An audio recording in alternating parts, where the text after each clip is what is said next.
Magandang gabi po sa inyong lahat. Isang masigabong palakpakan sa Panginoon. Amen.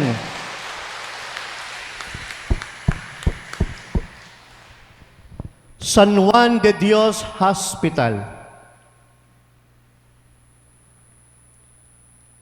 Hot Spring ng Laguna. San Francisco del Monte ng Quezon City.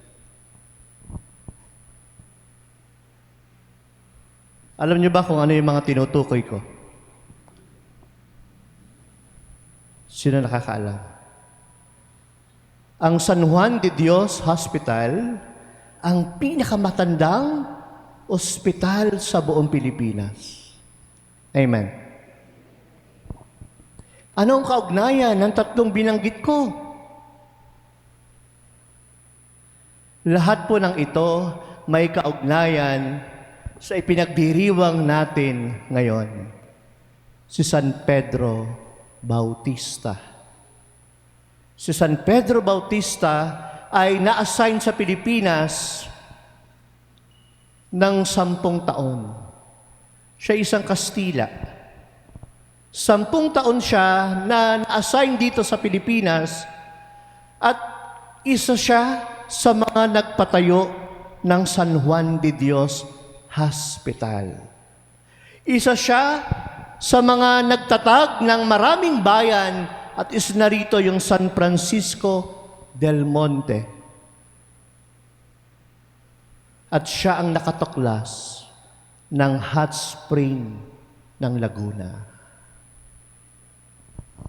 Kaya tuwing kayo ay pupunta ng Pansol o Calamba o mag-i-enjoy kayo, tandaan niyo ang pangalan, San Pedro Bautista. Amen. Siya po, kasama si Pablo Miki at mga kasama, ginugunita natin ang araw na ito bilang pagkilala, hindi sa kanilang hindi dahil sa natuklasan niya ang panso, ang hot spring o nagpagawa ng ospital, hindi po. Dahil sa kanyang sakripisyo, nang sila'y nagpunta ng Japan, no? At doon ay pinangalat ang mabuting balita, ipinangaral ang mabuting balita. At ano nangyari sa mabuting balita? Ipinangaral at dumami ang mga tulad natin, mga nakakilala sa Diyos. Maraming nabinyagan, maraming gumaling dahil sa kanila, subalit sila'y hinuli ng mga Hapon, at sila'y pinarusahan, pinugutan ng ulo, at pinagsasaksak hanggang mamatay. At ang mahirap dito, yung pinagawa sa kanila, pinalakad sa kanila, 600 kilometro, 600 kilometers. 600, gaano kalayo po yun? No? Sa malamig na panahon, nagyeyelo. Noong 16 ng siglo, 16th century. Amen. Kinukwento ko to para makita ninyo ang dahilan ng lahat ng ating mga pagdiriwang. Alam nyo, ang dami-dami nating reklamo lagi sa buhay. Ang dami-dami nating mga sinasabi sa ating sarili. Ang dami-dami natin mga puna, mga kritisismo sa simbahan natin. Pero tandaan natin, ang ating simbahan sa loob ng unang 300 taon, dugo ng mga martir ang dumanak dito bago ito nakilala at kinilala.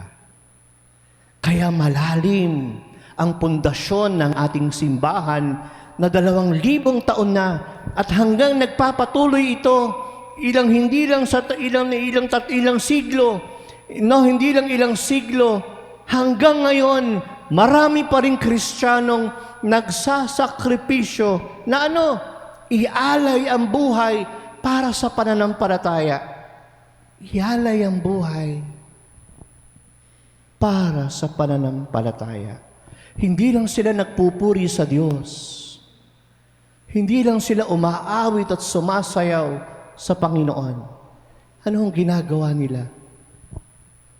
Ipinangangalat ang mabuting balita. Sinasabi sa kanyang katabi, sinasabi sa kanyang kasama, ipinapakilala niya sa kanyang kasama kung sino si Jesus, kung ano ang pagiging Katoliko, kung ano ang hamon sa ating pananampalataya. Amen. Sabihin niyo sa katabi mo, gumising ka na. O, nakatulog na si sister. Sister, huwag ka matutulog sa harap ko, ha?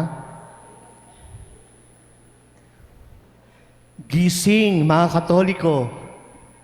Hindi tayo naririto. Baka akala natin sapat na yung tayo ay naririto at nagpupuri lang sa Panginoon. Baka akala natin sapat na yung tayo ay naririto at nagbibigay para sa ating simbahan.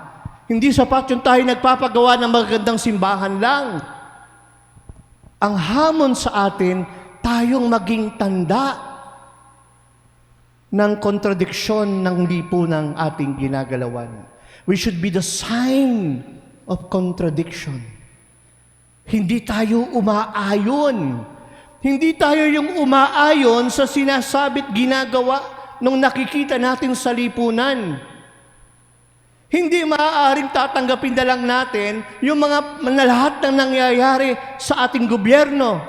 Nakikita natin to minsan, ang malungkot, kinakampihan mo pa minsan yung gumagawa ng masama eh. Kinakampihan mo pa yung mga, alam nyo na, nagpapatay. Alam nyo na, mga nagnanakaw. Alam nyo na, may paborito ka. Tapos sasabihin mo, kay Jesus ka. Paano mo sasabihin tayo sa Diyos? Kung pagkatapos nating lumabas, ang pinipili nating sundan at gawing mabuting halimbawa o halimbawa natin ay yung mga taong umaabuso sa kapangyarihan. Alam niyo, minsan, malungkot to. Minsan, naniniwala ka pa dun sa, mas naniniwala ka pang dun sa mga may 2-3 asawa kaysa isang naging tapat sa kanyang asawa. Amen? Ito nga yung sinabi ni Juan Bautista. Yun nga yung ginawa ni Juan Bautista. Ano yung ginawa ni Juan Bautista?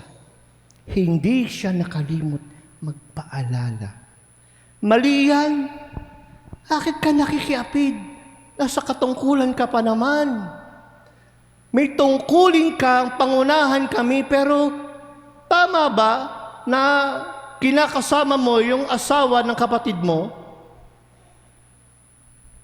Yung iba sasabihin, macho eh. Talagang ganun talaga ang mga lalaki.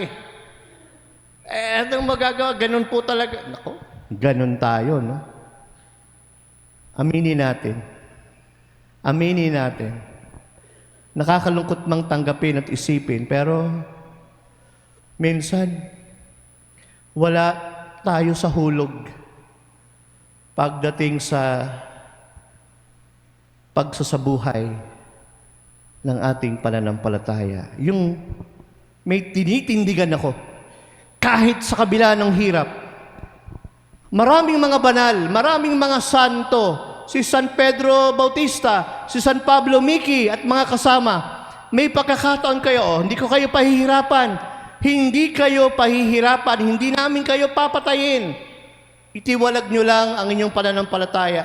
Sabihin nyo lang na hindi kayo at ayaw nyo nang maniwala sa sinasabi nyong Diyos.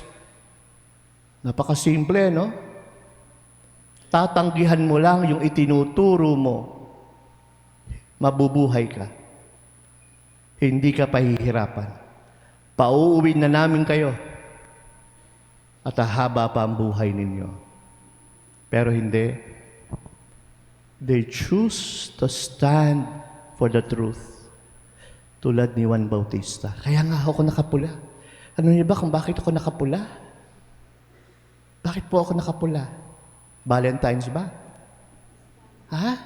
Pista ng mga martir. Sabihin niyo nga, martir. Yung mga nag-alay ng buhay para sa pananampalataya. Hindi ito kulay ng pag-ibig lang. Ito'y kulay ng pag-ibig sa Diyos. Amen. Sabihin mo sa katabi mo, sino ang mas mahal mo? Sino mas mahal mo? Sino pinakikinggan mo? Minsan po, merong isang magnanakaw na minsang napunta sa isang bahay. Akyat bahay ito. Hindi niya alam na sa bahay na yon, merong alagang loro. May alagang loro na nagsasalita. Sang gabi, pagpasok niya ng bahay, dahan-dahan siya, biglang may nagsalita. Nagbabantay si Jesus. Oh, gulat siya. Lakad pa rin siya. Nagbabantay si Jesus. Ano yung sinasabi? Nagbabantay si Jesus. Kinuha niya yung flashlight niya, hinanap niya, sino nagsasalita?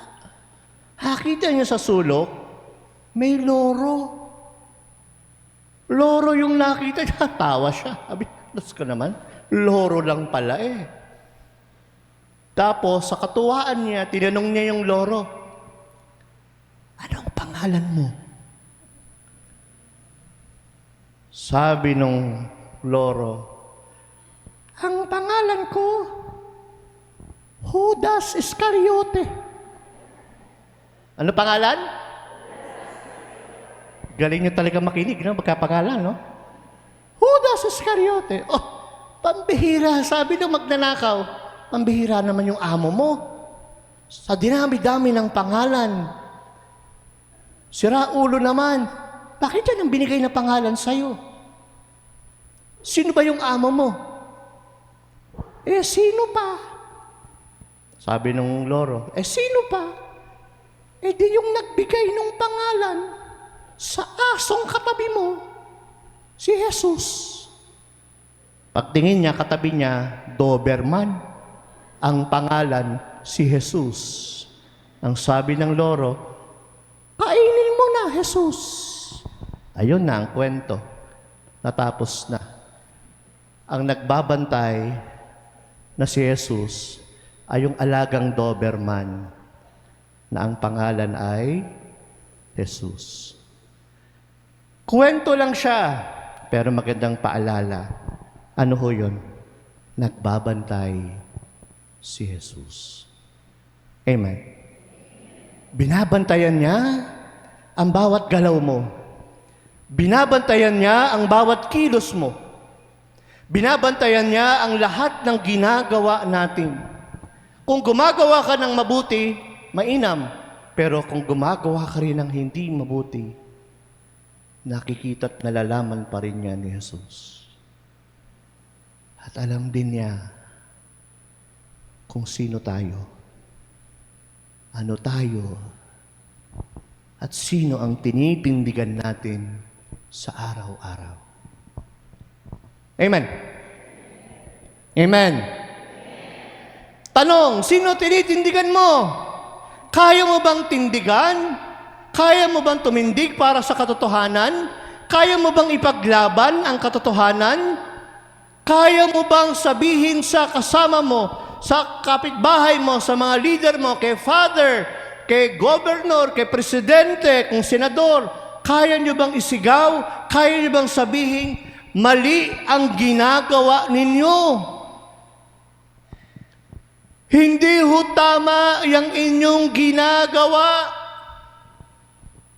Kaya nyo bang sabihin yan? Kaya mo bang tindigan yan? Kung ikaw ay tunay at lubos ang pagmamahal mo sa Diyos, ang sabi ng Panginoon, sino man ang nagnanais sumunod sa akin, iwan niya ang lahat. Iwan niya ang kanyang kayamanan, iwan niya ang kapangyarihan. Iwanan niya ang kayamanan. Pasalin ang krus at sumunod sa akin. At yun ang dahilan kung bakit naging madali kay Juan Bautista, kay San Pedro Bautista, kay Pablo Miki at mga banal, ang mga martir, ang tumindig sa katotohanan. Sapagkat ang kanilang tinitingnan ay hindi ang mundo, hindi ang kanilang sarili, kung hindi ang Panginoon. Sa bawat kilos at galaw nila, alam nila may basbas ng Panginoon. Mabuti man, lalo na kung mabuti, lalo ka na kung makakristyano ang kanyang gampanin. Gusto niyo bang maging martir? Gusto niyo bang maging martir?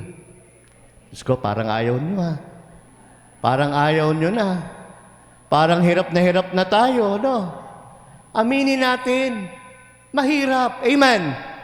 Aminin natin, Father, na parang ang bigat naman. Ang bigat po noon eh. Ang bigat ng pananagutan. Ang bigat, okay lang. At least alam mong mahirap. At least alam mo, kahit mahirap, may patutunguhan ang buhay mo. Kaya nga hanggang ngayon, 500 taon na napatay itong mga taong itong pinagdiriwang natin, inaalala pa rin natin sila. We are still celebrating them, thanking them, praying for them, praying with them. Nananalangin pa rin tayo sa Diyos sa pamamagitan nila. Why? Dahil sila'y kinalugdan ng Diyos.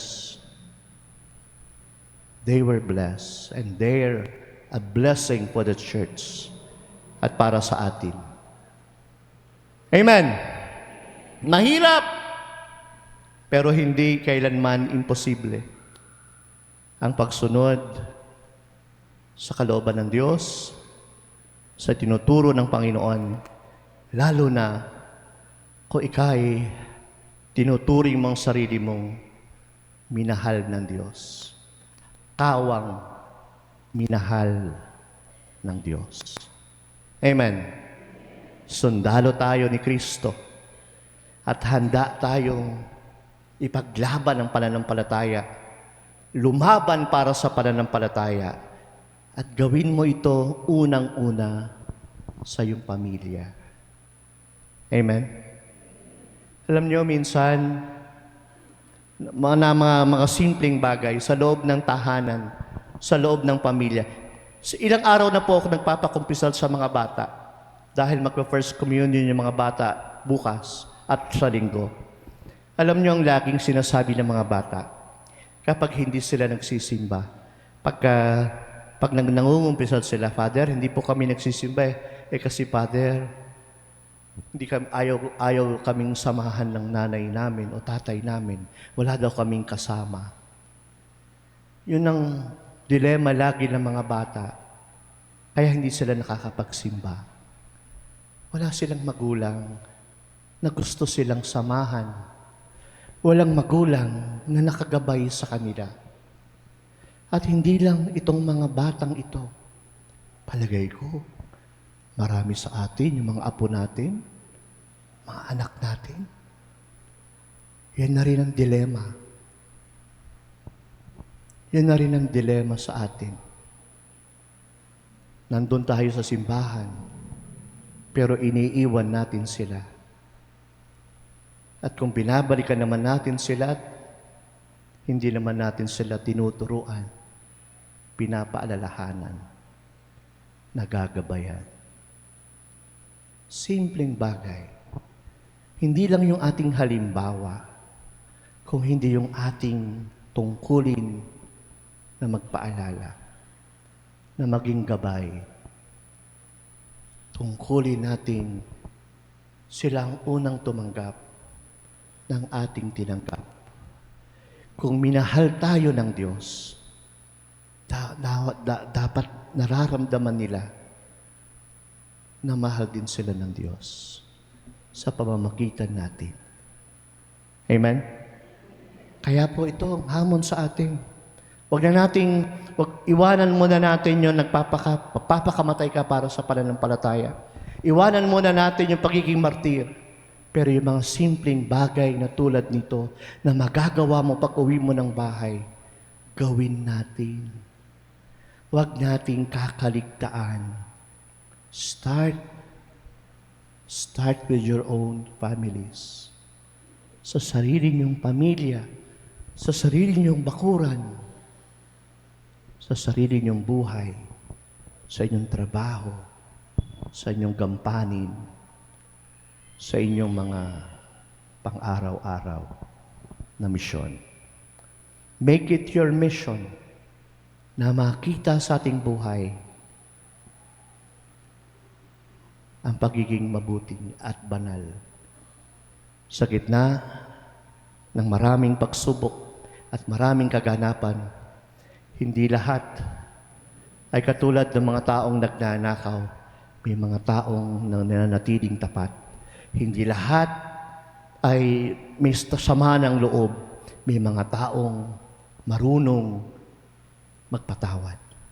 Hindi lahat ng mga iniiwan, hindi lahat ng mga niloloko ay gumaganti at naghihiganti. Meron din namang marunong magpatawad sa kabila ng ginawa sa kanila. May mga taong handang magdasal para sa kaaway. May mga tao din naman na handang tumulong, manindigan, kumilos, at maging tagapagpaalala. Amen? Sa biyayang ito ng Diyos, piliin natin ang ating magagawa na sa tulong ng mga banal, sa biyaya ng Diyos, maging martir tayo sa ating sarili-sariling buhay at bahay. Amen? Sa ngalan ng Ama, ng Anak, ng Diyos, Espiritu Santo. Amen.